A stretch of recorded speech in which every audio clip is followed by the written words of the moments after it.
Right now, Madison police are investigating a shooting outside a fraternity that left 2 people injured. What law enforcement are saying at this time. Plus, city leaders in Madison look to update restrictions on who can buy products that can get you high. We'll take a look at their proposed city ordinance. And later, the Brewers back in action against the Chicago Cubs. Tonight, we're live at American Family Field leading up to the first pitch of Game 2 of their playoff series. And we welcome you to News 3 Now at 6. Good evening. Thanks for joining us. I'm Eric Franke. And I'm Sarah Carlson. A teenager was taken to the hospital after being shot during what police describe as a large fight in downtown Madison. Now, police say the 18-year-old victim was treated and released at a nearby hospital. Jalen Banks joins us live now from Langdon Street with more details from police. Jalen? Eric and Sarah, I'm currently on the 200 block of Langdon Street. This street in particular has several apartments and frat houses where and this weekend the incident had took place at one of those frat houses. Now where we're at isn't too far from campus at all. We're just around the corner from Library Mall and campus itself. And I spent most of the day catching up with students on the incident that took place over the weekend. And many of them, for obvious reasons, say this incident took place close to home. Friday, October 3rd, just after 11 p.m., police responded to the 200 block of Langdon Street for reports of a large fight and a person bleeding. The incident took place at a frat house near UW's campus. The fight would eventually lead to a gun being shot and one teen ending up in the hospital. In the video you see on your screen, you're able to see the fight taking place on Langdon and a person pull out a firearm. The moment the video cuts away from the fighting is when the gun was fired.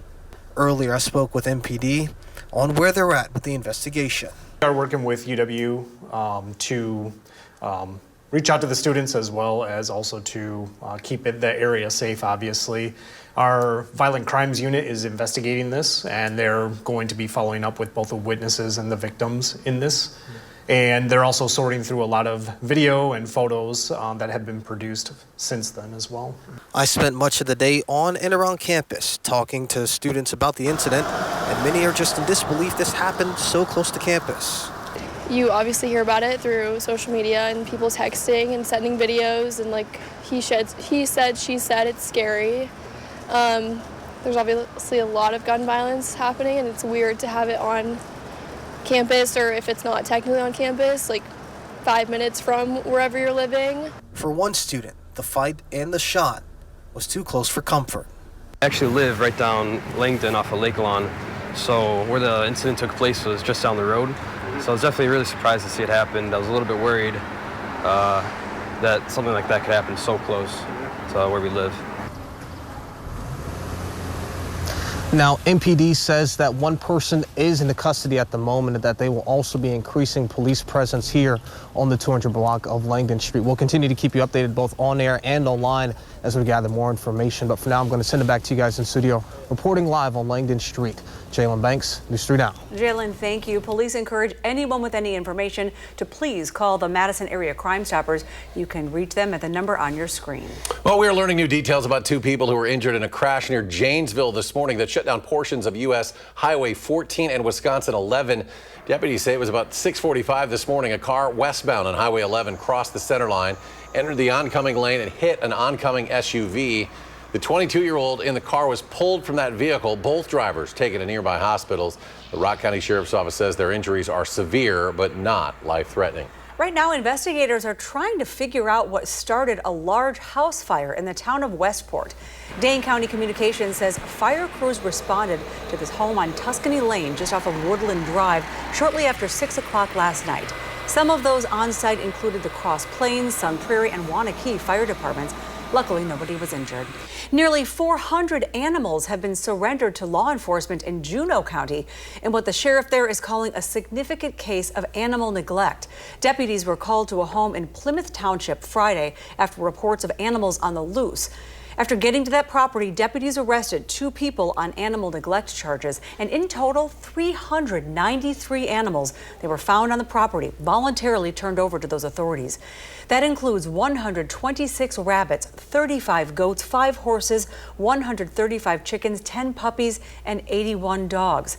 Officials are now working with more than a dozen different animal welfare groups to care for these animals, and you can find that list under this story on channel3000.com. Temperatures starting to feel feel like fall finally this week. Let's check your first one forecast. Here is meteorologist Blaze Keller. Blaze? That's right, and it's all being brought down by a cold front that is also bringing us our latest chance for rain. Heaviest shower activity up near Fond du Lac right now, stretching all the way back into northeastern Iowa. We'll take it in a little bit closer to home, starting there in Dodge County, just to the east of 151, stretching from Mayville into Lowell into Waterloo. That's where we find some of that heavier to moderate rain activity. Breaks up a little bit towards Cottage Grove into Rockdale, Stoughton as well. Nothing in downtown Madison. We find a little rain activity between us and Cottage Grove and Sun Prairie as well. That line continues back just south of Monroe, and that's really it.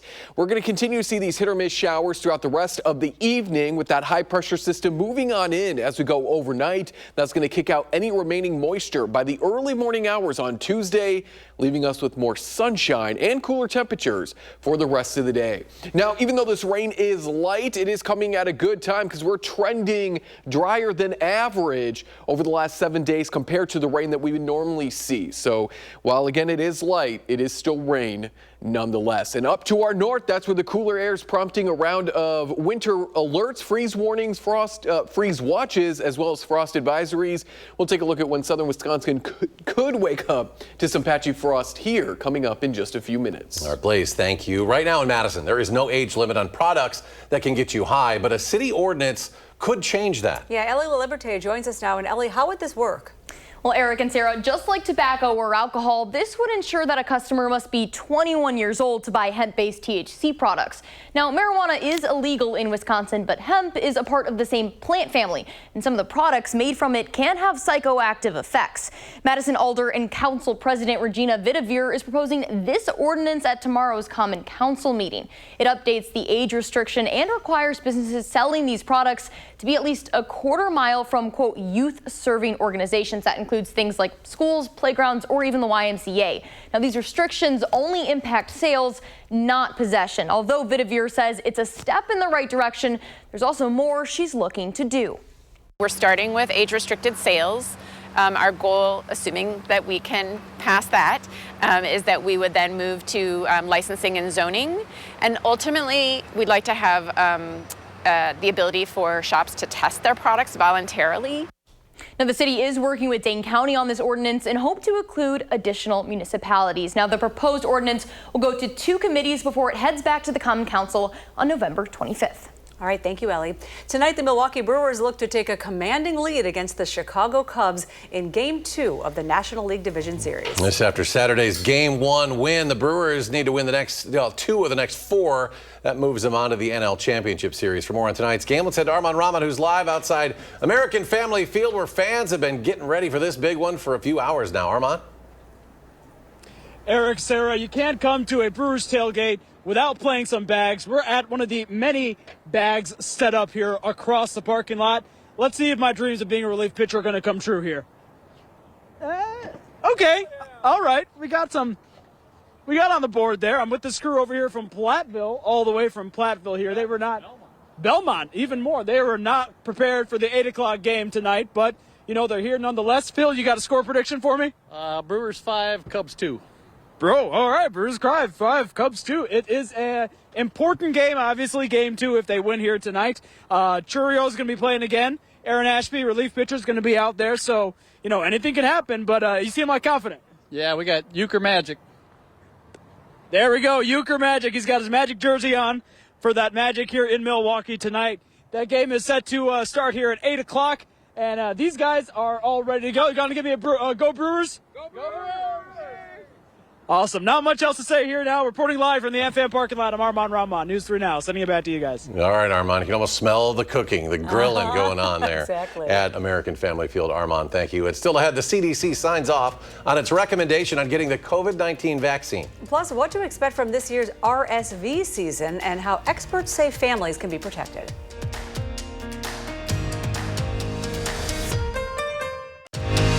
You're watching News 3 Now at 6.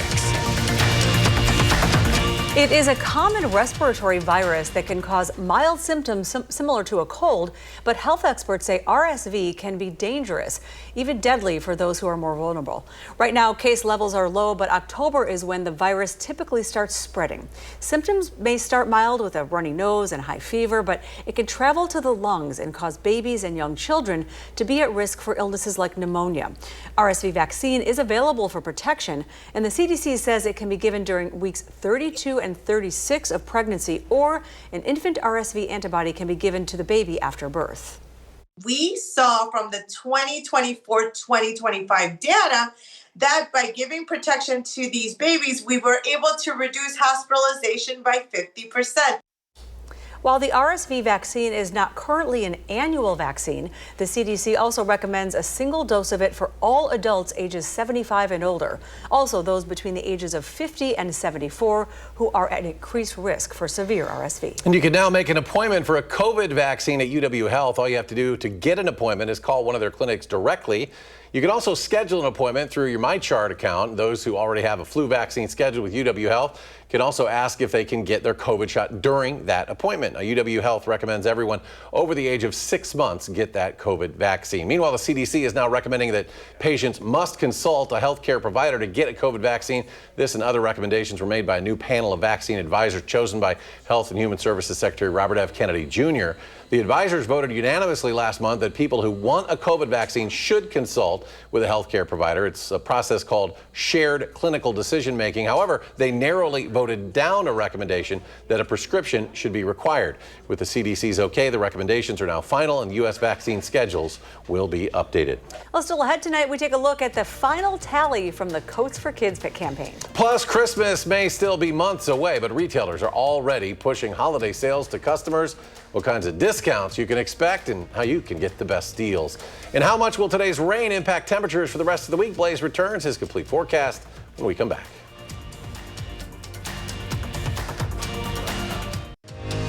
You're watching News 3 Now at 6. The final tally is in for our Coats for Kids campaign, and with your help, we were able to collect 4,625 winter coats. We want to thank everyone who donated to the cause. And now it's time to give them away. If you or someone you know needs a warm coat to wear, stop on out to see us on Distribution Day. It'll be Friday, October 24th from 4 to 6 p.m. at 3 Boys and Girls Club locations in the Madison area. Well, Christmas, you heard me, Christmas is 2.5 months away, and retailers are already pushing holiday shopping. Target, Kohl's, Best Buy, Amazon, and Walmart all have October sales this week. Now, NerdWallet says good deals right now include outdoor grills, summer gear, and Halloween items, but we're advised to wait until Cyber Monday for things like electronics. Also, don't buy those clothes until after Christmas. Now, while this feels like an early start to holiday shopping, CBS Money Watch correspondent Kelly O'Grady told CBS Mornings retailers are simply responding to consumers. Holiday shoppers, they are going earlier and earlier. Why? Retail Me Not has a survey about a third of shoppers already started last month. And the reason is of all of this uncertainty we've been talking about, Gail, right? People are thinking about the government shutdown, tariffs, inflation, and they're worried their dollar isn't going to go as far. And retailers are recognizing this. So Adobe Analytics says discounts this holiday season will range from 18% off of furniture to 28% off electronics. But before you go crazy, the tips include setting price alerts, keeping tabs on cashback apps and coupons, and of course, making a budget and sticking to it if you can. Much cooler temperatures this week thanks to the rain. Oh, love the fall being here. We have Blaze with the complete forecast. Yes, cooler temperatures arriving today, and they're going to be sticking with us throughout the rest of the week. Cooler compared to where we were over the weekend and last Friday. In terms of where we should be for this time of year, still slightly warmer than average, but we're back into the 40s tonight. We should be right around 43 degrees. We'll be hanging out more or less in the mid to upper 40s, so more seasonable compared to where we have been. Stay mostly cloudy with that chance for light rain, especially further south and east. Can't rule out a stray thunderstorm, but I think a lot more of that instability needed for the storms are further south into parts of northern Illinois. So once this cold front passes, High pressure moves on in, and that means sunnier and cooler temperatures for not only Tuesday, but into Wednesday as well. And this high pressure system, it is a big one. As we go into fall and further into winter, these high pressure systems, they get stronger. And so that means that we're going to be staying dry for the rest of the week, which is both good and bad. Good because if folks don't want to deal with the rain like what we saw today, we got plenty of quiet days out there. Bad because we do need a little bit more rain back in the ground. But Mother Nature has a different plan for us. That high pressure system will move on in and essentially keep us quiet, as I mentioned, through the rest of the week. As it pulls down cooler air, we may wake up to some morning frost come Wednesday morning and then again Thursday morning. Starting on Friday, that's when winds will turn back out of the south. Maybe waking up Friday morning, we're dealing with a little bit of rain there, so we probably will say goodbye to that chance for frost as we head into the upcoming weekend. So since we don't have to talk about rain beyond today, let's take a look at our temperature trends over the next 7 to 10 days. Low to mid 60s starting tomorrow, Wednesday, lasting through Thursday. We're flirting with the 70s by Friday. We're all in the 70s, low to mid 70s starting Saturday, and that lasts through the start of the upcoming work week. So by then we start to see a little bit more activity return to parts of southern Wisconsin. There is a look at what temperatures may be as we're waking up Wednesday morning. Again, this is our first chance for some frost there, especially further to the north. And then we'll do it again as we're waking up Thursday morning. Not as many upper 30s, probably going to be more into those low 40s with a few upper 30s here and there as winds turn from the north to more the south as we head into the second half of the upcoming work week. Not necessarily a drought that the United States probably wanted to break, but the first EF5 tornado to touch down in the United States in over a decade was determined today. The National Weather Service in Grand Forks determined that in Enderlin, North Dakota, back in June 20th, an EF5 tornado touched down with peak winds over 210 miles per hour. Previously rated an EF3, unfortunately, it did cause 3 deaths as it touched down right around 11 o'clock that night and was on the ground for nearly 30 minutes. The last U.S. EF5 tornado was Moore, Oklahoma back in 2013. You can learn more about that tornado as well as the Wisconsin's last F5 tornado. That was back all the way in 1996 in our latest Beyond the Barometer. Again, quiet through the rest of the week. Temperatures staying comfortable. It does look like we are going to be staying in the 70s for when the Badgers when they play on Saturday, when the Packers play on Sunday. Back to the summer weather for the weekend. Yes. All right. Blaze, thank you. Coming up, it is homecoming week for the Badgers. They're getting ready to take on the Iowa Hawkeyes. What head coach Luke Fickell says the team needs to do to end its losing streak. Stay with us.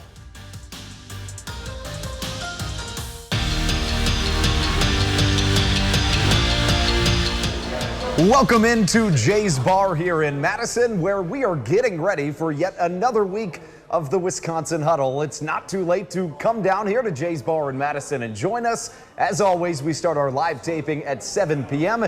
This week's co-host is Wisconsin Volleyball's Kristen Simon. To the second most important thing happening in Wisconsin this evening when it comes to sports, the Brewers and the Cubs play tonight. And as Bryce Terang said, it was incredibly important that the crew set the tone in their Game 1 win over the Cubs and doing it in dominant fashion. But taking Game 2 would do more than just set the tone.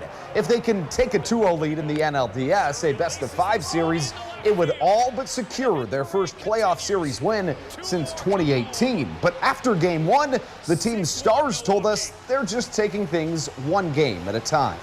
We know it's one game. You know, even if we lost today, it's still one game, and they're a great team. We obviously have a lot of respect for them. And, know they have a lot of good players over there, so we know we got to continue to play well the next few games of this series. We got to go out there and get 27 outs and play each game and each out the best of our ability. So, you know, we have to go out there and stay focused. You know, keep our focus in here. And in really good news, Jackson Churio, who left Game 1 with a hamstring injury, will play tonight. First pitch for the crew is at 8:08.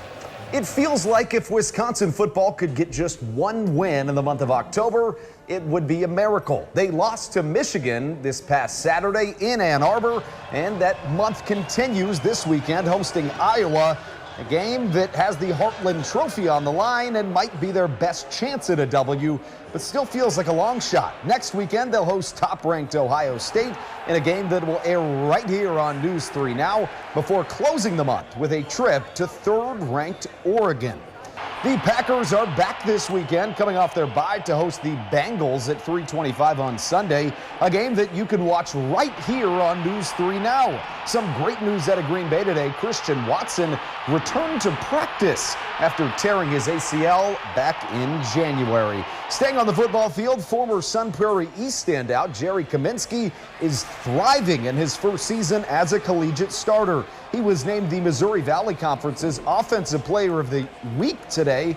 He scored 4 touchdowns in North Dakota's win over Northern Iowa on Saturday. And again, it's not too late to get down here to Jay's Bar in Madison. We're so excited to have Wisconsin Volleyball's Kristen Simon joining us. We'll have coverage of the Brewers game later tonight, and we'll see you here soon. For now, at Jay's Bar, I'm Andrew Banstra with News 3 Sports. All right, Andrew, thank you. Quick final check with Blaze. Yeah, it'll be a good night to head out there. Cloudy, some rain, go get some nice food, and of course, see Banstra there. 50s tonight, a scattered shower or two will be possible as we head further into the rest of this evening, but sunny conditions and dry conditions take over starting tomorrow, and we look to remain dry and even warm up for the upcoming games this weekend. All right, thanks for joining us at 6. Entertainment Tonight is next. Be sure to join us again at 10 o'clock. Thanks so much for watching, everyone.